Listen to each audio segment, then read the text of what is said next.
بسم اللہ الرحمن الرحیم صلی اللہ تعالیٰ علی حبیب محمد وعلیٰ آلہ وصحبہ وسلم۔ حضرت سیدنا امام بخاری صاحب رحمۃ اللہ علیہ نے یہ کتاب الجمعہ میں جو ابواب حدیث شریف قائم کی ہے، ان میں ایک ترجمۃ الباب باب الدہن للجمعہ، جمعۃ المبارک کے لیے تیل کا استعمال کرنا۔ ظاہر ہے جمعۃ المبارک کی جو صفائی ستھرائی، جمعۃ المبارک کا غسل، جمعۃ المبارک کو خوشبو لگانا، تیل لگانا، یہ اس کے متعلقہ مسائل و احکام ہے جو احادیث نبویہ میں بیان ہوئے۔ تو حضرت سیدنا امام بخاری صاحب رحمۃ اللہ علیہ یہ ترجمۃ الباب جو قائم کیا، اس کے تحت حدیث پاک لے کر آئے جس کے راوی حضرت سیدنا سلمان فارسی رضی اللہ تعالیٰ عنہ ہے۔ آپ فرماتے ہیں کہ نبی کریم صلی اللہ علیہ وآلہ وسلم نے ارشاد فرمایا، جو شخص جو ہے جمعۃ المبارک کے دن غسل کرے اور جتنا ممکن ہو طہارت حاصل کرے، صفائی کرے، وَيَدَّهِنُ مِن دُهْنِهِ، یہ ترجمۃ الباب کے ساتھ ہے، اور تیل بھی لگائے اور خوشبو بھی لگائے جو اسے گھر میں خوشبو میسر ہے، پھر وہ جمعۃ المبارک کی ادائیگی کے لیے آئے تو دو لوگوں کو سائڈ پہ کر کے درمیان میں بیٹھنا یہ نہ کرے، دو لوگوں کو جدا کر کے درمیان میں نہ بیٹھے، اور جو میسر ہے جتنا ممکن ہے اتنی نماز بھی پڑھے۔ جب خطیب خطبہ دینے آئے تو وہ خاموش رہے۔ فرمایا غفر لہ ما بینہ وما بین الجمعۃ الاخری، اس کے درمیان اور جمعہ اخری کے درمیان جتنے گناہ ہوں گے ان اعمال صالحہ کی برکت سے وہ معاف کر دیے جائیں گے۔ یہ جمعۃ المبارک کے اہتمام کی برکت ہے۔ جمعۃ المبارک کے اہتمام کیا جائے، غسل کرے، خوشبو لگائے، تیل لگائے، پھر آداب جمعہ جو دیگر ہیں ان کو ملحوظ خاطر رکھے۔ مسجد میں آئے تو لوگوں کو یہ نہ ہو کہ جو لوگ بیٹھے ہوئے ہیں ان کو سائڈ پہ کر کے درمیان میں بیٹھے یا دھکے سے درمیان میں بیٹھ جائے، ایسے نہ کرے۔ جہاں ممکن ہے اس کو جگہ ملتی ہے وہاں بیٹھ جائے، اور پھر خطیب جب خطبہ جمعہ دے تو اس وقت خاموشی بھی اختیار کرے۔ تو جو ایسے کرے، آقا حضور علیہ الصلوۃ والسلام نے ارشاد فرمایا غفر لہ ما بینہ وما بین الجمعۃ الاخری، اس جمعۃ المبارک اور اخری جمعۃ المبارک کے درمیان کے سارے گناہ معاف ہو جائیں گے۔ الاخری کے متعلق جو ہے وہ اہل علم نے فرمایا، شارحین حدیث نے فرمایا الاخری جو ہے آخر، خاء پر زبر ہونا، آخر کی مؤنث ہے۔ اس سے مراد وہ کہتے ہیں کہ جو گزشتہ جمعۃ المبارک ہے اس سے لے کر اس جمعۃ المبارک کے درمیان کے گناہ معاف ہو جاتے ہیں، یہ بھی مراد ہو سکتا ہے۔ اور یہ بھی مراد ہو سکتا ہے کہ اس جمعۃ المبارک سے لے کر آئندہ جمعۃ المبارک کے درمیان جو ہونے والے گناہ ہیں، اللہ تبارک و تعالی جمعۃ المبارک کے آداب کے ساتھ ادائیگی، جمعۃ المبارک کی آداب کے ساتھ ادائیگی جو ہے اس کی برکت سے وہ گناہ معاف ہو جائے، اس کی برکت سے وہ گناہ۔ شارحین حدیث پھر جہاں پہ اس طرح کی حدیث پاک آتی ہے یہ بات بھی کرتے ہیں کہ کیا ایسے عمل مبارک سے کبیرہ گناہ بھی معاف ہوں گے یا صرف صغیرہ ہوں گے؟ جو محدثین کرام علیہم الرحمہ ہے ان کا نقطہ نظر تو ہوتا ہے کہ حدیث شریف میں آ گیا گناہ معاف ہوں گے تو صغیرہ بھی ہوں گے، کبیرہ بھی ہوں گے، ہر طرح کے گناہ معاف ہو جائیں۔ لیکن فقہائے کرام جو ہے باقی احادیث مبارکہ اور نصوص اسلامیہ جو ہیں ان کو مد نظر رکھ کر یہ وضاحت کرتے ہیں کہ اس طرح کے عمل مبارک کی برکت سے صغیرہ گناہ تو معاف ہو جائیں گے، لیکن جو کبیرہ گناہ ہیں ان کی معافی کے لیے توبہ چاہیے۔ تو اگر بندہ توبہ کر لے گا تو توبہ کی برکت سے اس کے کبیرہ گناہ بھی معاف ہو جائیں گے۔ تو جمعۃ المبارک کی حاضری ہے، ادائیگی ہے، یہ بھی ایک توبہ ہی ہے، اللہ تعالیٰ کی طرف رجوع ہے، رب تعالیٰ کی بارگاہ میں سجدہ ریزی ہے، شکر گزاری ہے۔ اس کے جو مسلمان اہتمام کرتا ہے اس اہتمام کی اور آداب جمعہ کو بجا لانے کی بہت ساری برکتیں ہیں۔ آقا حضور علیہ الصلوۃ والسلام نے اس ارشاد گرامی کے اندر ایک تو جمعۃ المبارک کے غسل کا ذکر کیا، دوسرا پھر صفائی ستھرائی جتنی طہارت ممکن ہے اس کا ذکر، اور تیسرے نمبر پہ تیل لگانے کا، پھر خوشبو لگانے کا۔ پھر یہ ہے کہ جب جمعۃ المبارک کی ادائیگی کے لیے مسجد میں آئے تو دو لوگوں کے درمیان تفریق بھی نہ کرے، یعنی ان کو سائڈ پہ کر کے درمیان میں نہ بیٹھے۔ اور چھٹا ادب اس حدیث شریف میں یہ بھی بیان کیا گیا کہ جب خطیب جو ہے خطبہ دینے کے لیے اٹھے اس وقت جو ہے بات چیت نہ کی جائے۔ جب خطیب خطبہ دینے کے لیے اٹھے تو اس کے بعد کوئی اور نماز بھی نہیں پڑھنی چاہیے، کوئی سلام کلام بھی نہیں ہونا چاہیے۔ یہ بھی خطبات الجمعہ جو ہے اس کے آداب میں سے ہے۔ تو آقا حضور علیہ السلام نے اس حدیث شریف میں 6 آداب جمعۃ المبارک بیان کر کے ان کی فضیلت یہ بیان فرمائی ہے کہ یہ غفر لہ ما بینا وما بین الجمعۃ الاخری، اس جمعۃ المبارک اور آئندہ جمعۃ المبارک تک کے گناہوں کو اللہ تبارک و تعالی معاف فرما دے گا۔ اور گزشتہ جمعۃ المبارک کے گناہ تو سمجھ آتی ہے کہ کیے ہوئے ہوں گے تو معاف ہوں گے، اب آئندہ کے لیے پیشگی جو کچھ اس کی برکت ملے گی جمعۃ المبارک کی ادائیگی سے، اللہ تبارک و تعالی گناہوں سے اجتناب کی توفیق عطا فرما دے گا۔ بندے کو گناہوں سے بچنے کی ہدایت اور توفیق مل جائے گی، یہ بھی جمعۃ المبارک کی برکات سے ہے۔ حضرت سیدنا امام بخاری صاحب رحمۃ اللہ علیہ نے اسی باب میں جو دوسری حدیث پاک ذکر کی ہے اس میں حضرت طاؤس رضی اللہ تعالیٰ عنہ کہتے ہیں کہ میں نے ابن عباس رضی اللہ تعالیٰ عنہما اپنے استاد گرامی سے میں نے یہ ذکر کیا کہ لوگ یہ ذکر کرتے ہیں کہ نبی کریم صلی اللہ علیہ وآلہ وسلم کا ارشاد گرامی ہے کہ جمعۃ المبارک کے دن غسل کرو اور اپنے سروں کو دھو، اور اگرچہ تم جنبی نہ ہو، اور خوشبو بھی لگاؤ، یہ ابن عباس رضی اللہ عنہما سے حضرت طاؤس رضی اللہ تعالیٰ عنہ نے سوال کے طور پہ یہ کہا کہ یہ لوگ کہتے ہیں کہ آقا حضور علیہ السلام کا فرمان مبارک ہے کہ جمعۃ المبارک کے دن غسل بھی کرو اور خوشبو بھی لگاؤ۔ ابن عباس رضی اللہ عنہما نے آگے جواب دیا اما الغسل فنعم واما الطیب فلا ادری، جہاں تک معاملہ ہے جمعۃ المبارک کے غسل کا وہ تو ٹھیک ہے، وہ تو میرے علم میں ہے، باقی رہ گیا معاملہ خوشبو کا، فرمایا فلا ادری، وہ میں نہیں جانتا۔ یہ حضرت عبداللہ بن عباس رضی اللہ تعالیٰ عنہ نے اپنے جاننے کی نفی کی ہے، اس سے یہ مراد نہیں ہے کہ یہ جمعۃ المبارک کے دن خوشبو نہیں لگانی چاہیے، وہ دوسری احادیث نبویہ کے اندر بھی موجود ہے جس میں آقا حضور علیہ السلام نے خوشبو کا ذکر فرمایا، اور یہ جو اوپر حدیث پاک پڑھی اس کے اندر بھی او یمس من طیب بیتہ کا کلمہ موجود ہے، اور باقی بھی ذخیرہ حدیث کے اندر حدیث پاک ملتی ہے جس کے اندر جمعۃ المبارک کے غسل کا بھی ذکر اور ساتھ خوشبو لگانے کا ذکر بھی موجود ہے۔ اس سے اگلی روایت جو ذکر کی ہے وہ بھی حضرت طاؤس رضی اللہ تعالیٰ کے یہی وہ واقعہ سند مختلف ہے۔ ابن عباس رضی اللہ تعالیٰ عنہ میں سے ہے کہ نبی کریم صلی اللہ علیہ وآلہ وسلم کے جمعۃ المبارک کے دن کے غسل کا ذکر کیا گیا۔ حضرت طاؤس کہتے ہیں میں نے ابن عباس رضی اللہ تعالیٰ عنہ سے کہا کہ کیا خوشبو یا تیل بھی لگائے، اگر لگاتے تھے اگر گھر میں میسر ہو، تو آپ نے فرمایا لا اعلمہ، میں نہیں جانتا۔ وہی بات جو پچھلی ہے کہ حضرت ابن عباس رضی اللہ عنہ نے اپنی درایت کا، اپنے علم کی نفی کی ہے کہ میں نہیں جانتا، سرکار دو عالم صلی اللہ علیہ وسلم کے متعلق سمجھ آ رہی ہے خوشبو کے معاملے میں اور تیل کے معاملے میں۔ باقی جو دیگر احادیث مبارکہ ان کے اندر باقاعدہ طور پر تیل کا ذکر بھی ہے اور خوشبو کا ذکر بھی موجود ہے۔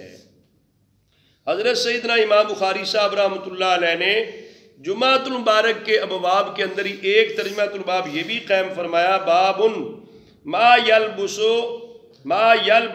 احسن ما یجد، ما یلبس احسن ما یجد، جتنا حسین ہو کپڑا، جتنا اچھا کپڑا میسر ہو وہ پہنے۔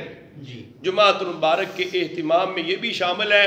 جہاں غسل کرنا، خوشبو لگانا، تیل لگانا، اچھی طرح صفائی ستھرائی کرنا، اسی طرح لباس کیسا ہونا چاہیے، یہ اس کے متعلق ترجمۃ الباب قائم کیا کہ احسن ما یجد، ما یجد تا جو موجود ہے، جو میسر ہے، جو میسر ہے اس میں سے جو اچھا کپڑا ہے، اچھا لباس ہے وہ جمعۃ المبارک کو پہننا چاہیے۔ اس باب کے تحت حضرت امام بخاری صاحب رحمۃ اللہ علیہ جو حدیث پاک لے کر آئے، یہ حضرت عبداللہ بن عمر رضی اللہ تعالی عنہما سے روایت ہے۔ بے شک حضرت امیر المؤمنین عمر بن خطاب رضی اللہ تعالی عنہ نے ایک پوشاک دیکھی، تو یہ ایسی پوشاک تھی جو کہ ریشم جس کے اندر مکس تھا، جس کے اندر ریشمی پوشاک تھی۔ مسجد کے دروازے کے پاس، مسجد کے عام طور پہ لوگ بیچنے والے جو ہوتے ہیں وہ بھی جہاں اجتماع ہوتا ہے، لوگوں کا رش ہوتا ہے، وہاں چیزیں لے آتے ہیں، جس طرح آج کل بھی لوگ ریڈیو پہ لے آتے ہیں۔ یہ مسجدوں کے بعد، ہماری مسجد کے بعد بھی جمعۃ المبارک کے دن لوگ کچھ بیچنے والے چیزیں لے آتے ہیں۔ تو حضرت عمر بن خطاب رضی اللہ تعالیٰ عنہ نے مسجد نبوی شریف کے دروازے کے پاس، گیٹ کے پاس، یہ ایک دیکھا کہ بڑا اچھا اور خوبصورت ریشمی لباس ہے، ریشمی پوشاک ہے۔ تو جب دیکھا تو آقا حضور علیہ السلام کی بارگاہ میں عرض کی یا رسول اللہ لو اشتریت هذه فلبست یوم الجمعہ وللوفد اذا قادموا علیک۔ عرض کی یا رسول اللہ صلی اللہ علیہ وسلم، کاش کہ آپ یہ جو ریشمی جبہ ہے، ریشمی لباس ہے، پوشاک، یہ آپ پہن لیا کریں، انہیں خرید لیں اور جمعۃ المبارک کے موقع پر پہن لیا کریں۔ اور جب آپ کے پاس ڈیلیگیشن آتے ہیں، وفد آتے ہیں، لوگ مختلف علاقوں سے، مختلف ملکوں سے آتے ہیں، وفد آتے ہیں، جب وفود آتے ہیں تو آقا حضور اس ٹائم بھی آپ پہن لیا کریں تو بڑا اچھا لگے گا۔ یہ دیکھو نا، حضرت سیدنا عمر فاروق رضی اللہ تعالیٰ عنہ کی نبی کریم صلی اللہ علیہ وسلم کے ساتھ محبت بھی ہے نا۔ جو محبوب ہوتا ہے اس کے بارے میں بندہ سوچتا ہے نا، اس کے بارے میں خیال کرتا ہے کہ ایسے ہو جائے، ایسے ہو جائے۔ تو حضرت امیر المؤمنین عمر بن خطاب رضی اللہ تعالیٰ عنہ نے آقا حضور علیہ السلام کی بارگاہ میں عرض کیا لو اشتریت هذه، آقا حضور آپ یہ حلہ، یہ ریشمی جو پوشاک ہے، یہ آپ خرید لیں، فلبست یوم الجمعہ وللوفد اذا قادموا علیک۔ آقا حضور جب جمعۃ المبارک کا دن آئے تو آپ اس کو پہن لیا کریں، اور جب وفد آپ کے پاس ملنے آتے ہیں، زائرین آتے ہیں، ملاقاتی آتے ہیں، اس ٹائم پہن لیا کریں۔ اس میں یہ بات ملتی ہے کہ حضرت سیدنا عمر بن خطاب رضی اللہ تعالی عنہ کا یہ ذوق بھی، اور پھر نبی پاک صلی اللہ علیہ وسلم کے ساتھ محبت بھی، اور یہ بات بھی سمجھ آتی ہے کہ آقا حضور علیہ السلام جمعۃ المبارک کے دن جتنا ممکن ہوتا اتنا اچھے سے اچھا، عمدہ سے عمدہ لباس زیب تن فرمایا کرتے تھے۔ اور جب وفد آتے ملنے کے لیے تو اس وقت بھی آقا حضور علیہ السلام اپنا لباس مبارک جو ہے نا وہ عمدہ سے عمدہ رکھا کرتے تھے۔ تو یہ آقا حضور علیہ السلام کے لیے اس جبے کی اور اس حلے کی خواہش کرنا یہ بتاتا ہے کہ آقا حضور علیہ السلام کا معمول مبارک ایسے تھا کہ جمعۃ المبارک کے اجتماع میں بھی، اور جب زائرین سے ملنا ہے، ملاقاتیوں سے ملاقات کرنی ہے، اس ٹائم بھی آقا حضور علیہ السلام اس طرح جو آپ کے لباس مبارک میں زیادہ عمدہ ہوتا اس کو آقا حضور علیہ السلام زیب تن فرمایا کرتے تھے۔ اور یہ بات بھی ہے کہ اس ٹائم حضرت عمر بن خطاب رضی اللہ تعالی عنہ کو ابھی اس بات کا علم بھی نہیں تھا کہ مردوں کے لیے ریشم حرام ہے، یہ حرمت کا علم بھی حرمت نہیں تھی جب شروع میں، تو ظاہر ہے ان کی یہ بات کرنا اپنی طرف سے تو درست تھی، اور آقا حضور علیہ السلام کو ایسی مطلب ہے خواہش کا اظہار کرنا، یہ تو محبت رسول صلی اللہ علیہ وسلم تھی، آقا حضور علیہ السلام کے ساتھ محبت کا اظہار تھا۔ تو جب یہ عرض کی تو رسول اللہ صلی اللہ علیہ وسلم نے ارشاد فرمایا انما یلبس هذه من لا خلاق له فی الآخرہ۔ سرکار دو عالم صلی اللہ علیہ وسلم نے فرمایا یہ ریشم تو مردوں میں وہ پہنے جس کا آخرت میں کوئی حصہ نہ ہو، جس کا آخرت میں کوئی گویا کہ حرام چیز کا استعمال کرنا کس قدر نقصان دہ ہے۔ آج دنیا میں لوگ اگر اس کا خیال نہ کریں لیکن آخرت میں اس شخص کے لیے حصہ نہیں ہوگا، اس کے بدلے میں جو گناہ ہوگا وہ کتنا زیادہ ہوگا کہ آقا حضور علیہ السلام نے فرما دیا انما یلبس ھذہ من لا خلاق لہ فی الآخرہ، یہ ریشم تو وہ پہنے جس کا آخرت میں حصہ کوئی نہ ہو۔ اس سے پتہ چلتا ہے کہ ریشم سے مردوں کو بچنا چاہیے، ریشم کا لباس نہیں پہننا چاہیے، اور جہاں ریشم مردوں کے لیے شریعت محمدیہ میں حرام کر دیا گیا تو اس کے پہننے سے اگر اتنا نقصان ہے تو باقی حرام کے کام کرنے سے یا حرام کی چیزیں پہننے سے وہ بھی اسی طرح ہی نقصان ہے۔ کسی کی چیز غصب کر کے یا چوری پہننا لے کر یا پھر کسی کی چیز طلب کرنا، نقصان پہنچانا، جو بھی شریعت محمدیہ کے اندر حرام چیزیں ہیں ان سے گریز کرنا چاہیے، ان سے تو آقا حضور علیہ السلام نے ارشاد فرمایا یہ تو وہ پہنے جس کا آخرت میں حصہ نہ ہو۔ جب یہ بات گویا کہ آقا حضور نے فرما کے یہ تلقین کر دی، تعلیم ارشاد فرما دی کہ ریشم کا پہننا حرام ہے، ریشم کا پہننا اچھا، پھر ایسے ہوا حدیث پاک میں آتا ہے کہ کچھ حلے آئے، کچھ پوشاکیں ایسی آئیں ریشمی آقا حضور علیہ السلام کی بارگاہ میں جو مال غنیمت کے طور پہ تھی، تو رسول اللہ صلی اللہ علیہ وآلہ وسلم نے ان میں سے ایک پوشاک حضرت عمر بن خطاب رضی اللہ تعالیٰ عنہ کو بھیج دی۔ جب حضرت عمر بن خطاب رضی اللہ تعالیٰ عنہ کو بھیجی تو حضرت عمر رضی اللہ تعالیٰ عنہ وہ لے کر حضور کی بارگاہ میں آ جائے۔ سبحان اللہ،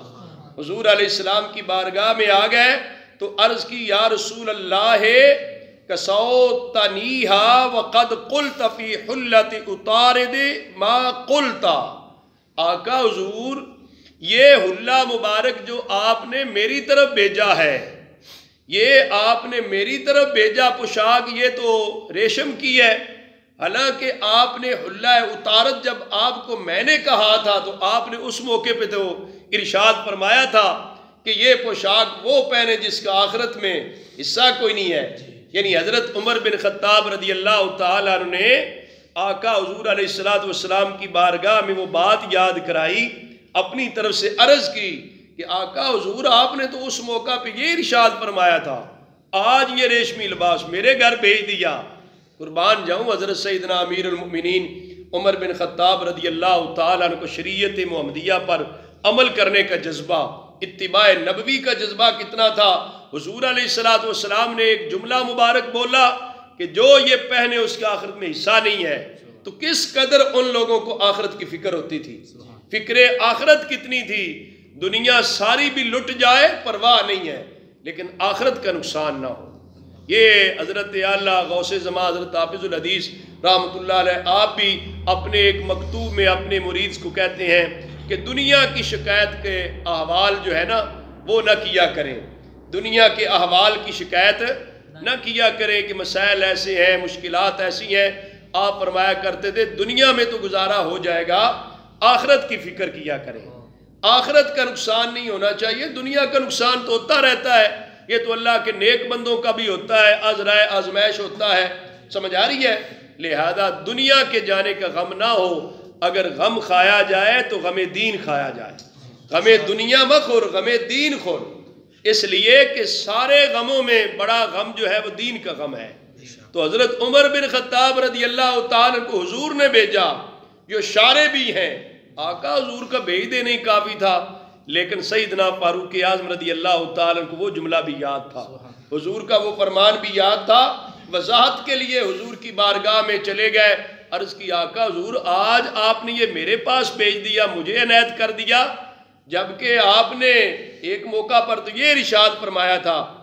تو رسول اللہ صلی اللہ علیہ وآلہ وسلم نے جواب دیا، اے عمر میں نے آپ کو اس لیے تو نہیں بھیجا کہ لِتَلْبَسَهَا کہ تو اسے پہنے، اس لیے نہیں بھیجا کہ تو اسے پہنے، اس لیے بھیجا ہے کہ جس طرح مال غنیمت میں حصہ آیا باقی کو دیا تو آپ کو بھی دے دیا۔ فَقَسَاهَا عمر بن الخطاب أَخَلَّهُ بِمَكَّةَ مُشْرِكًا، تو حضرت عمر بن خطاب رضی اللہ تعالیٰ نے اس کو خود نہیں پہنا تھا، آپ کے ایک بھائی مکہ مکرمہ میں تھے جو مشرک تھے، ان کو بھیج دیا، ان کو دے دیا۔ حضرت عمر بن خطاب رضی اللہ تعالیٰ نے خود نہیں پہنا تھا، تو آقا حضور علیہ السلام نے وضاحت بھی فرما دی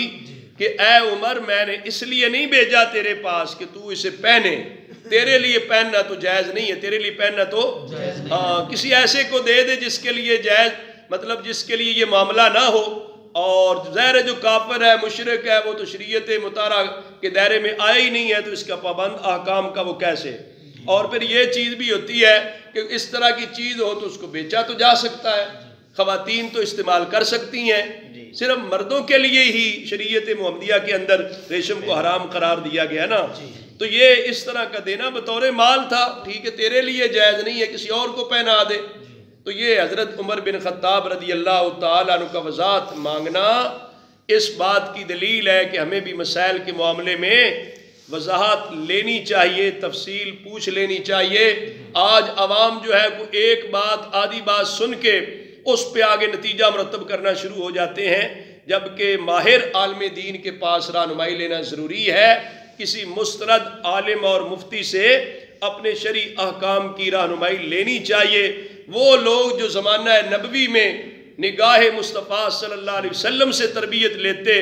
انہیں بھی مسائل کے اندر جب ضرورت پیش آتی رہتی تھی نبی کریم صلی اللہ علیہ وسلم سے وضاحت اور تفصیل لے لیتے تھے. تو آج ہمیں بھی چاہیے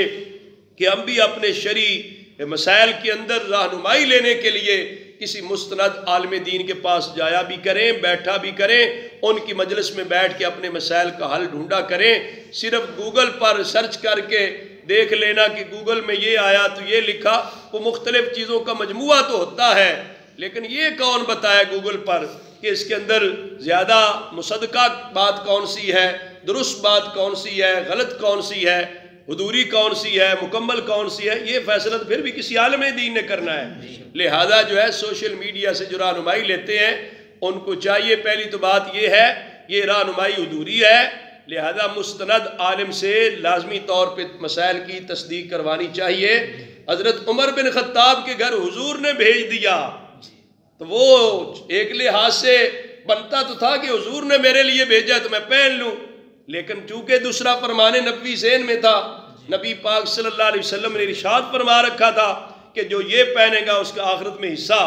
نہیں ہے. فکر آخرت تھی. آج بھی لوگ جو جان بوجھ کے دھکے سے جواز کی طرف جاتے ہیں اور ایسی باتیں ڈھونڈتے ہیں جو شریعت مطالعہ میں جائز نہیں ہوتی لیکن ہلے بہانے کر کے کرتے ہیں، ان کے اندر فکر آخرت نہیں ہے، تقوی اور پرہیزگاری نہیں، خوف خدا خشیت الہی نہیں، محبت رسول صلی اللہ علیہ وسلم نہیں ہے. ورنہ ہمارے سلف صالحین، ہمارے بزرگان دین، ان کا تقوی پرہیزگاری کی کتنی مثالیں اور کتنی حکایات ملتی ہیں، کس قدر وہ اللہ تعالیٰ کا ڈر اور خوف رکھتے تھے. تو لہذا ہمیں بھی چاہیے کہ شریعت کے مسائل اور احکام کے اندر ضرور رہنمائی لے لی کریں. اور جو حضرت امام بخاری صاحب رحمۃ اللہ علیہ نے یہ حدیث پاک اس باب کے تحت ذکر کی، اس سے پتہ چلتا ہے کہ جمعۃ المبارک کے دن خوبصورتی اور عمدگی کو اپنانا یہ بھی سنت مصطفیٰ صلی اللہ علیہ وسلم ہے. یہ مستحب اعمال ہیں کہ جمعۃ المبارک کو لباس اچھا اور عمدہ ہونا چاہیے. آقا حضور علیہ السلام نے حضرت عمر رضی اللہ تعالیٰ عنہ کی رائے پر یہ نہیں کہا کہ اے عمر آپ مجھے جمعے کے دن اچھا لباس پہننے کا کہہ رہے ہیں یا ایک حلہ پہننے کا کہہ رہے ہیں کہ جمعے کے دن ایسے اہتمام کی ضرورت نہیں. حضور نے ایسے نہیں کہا، حضور نے ایسے نہیں کہا. اس سے مسئلہ شارحین حدیث نے، محدثین کرام نے سمجھا کہ آقا حضور علیہ السلام کا انکار یہ نہیں تھا کہ جمعے کے دن ایسا لباس، عمدہ لباس پہننا نہیں چاہیے. یہ ضرور آپ نے رہنمائی فرمائی کہ ریشم مردوں کے لیے ناجائز ہے، حرام ہے، اس کے پہننے سے آخرت کا نقصان ہے، لیکن یہ نہیں فرمایا کہ جمعے کے دن کی ضرورت کیا ہے. آقا حضور کا یہ نہ فرمانا اس بات کی دلیل ہے کہ جمعے کے دن کا اہتمام کرنا بھی چاہیے اور اچھا سے اچھا اور عمدہ سے عمدہ لباس بھی پہننا چاہیے.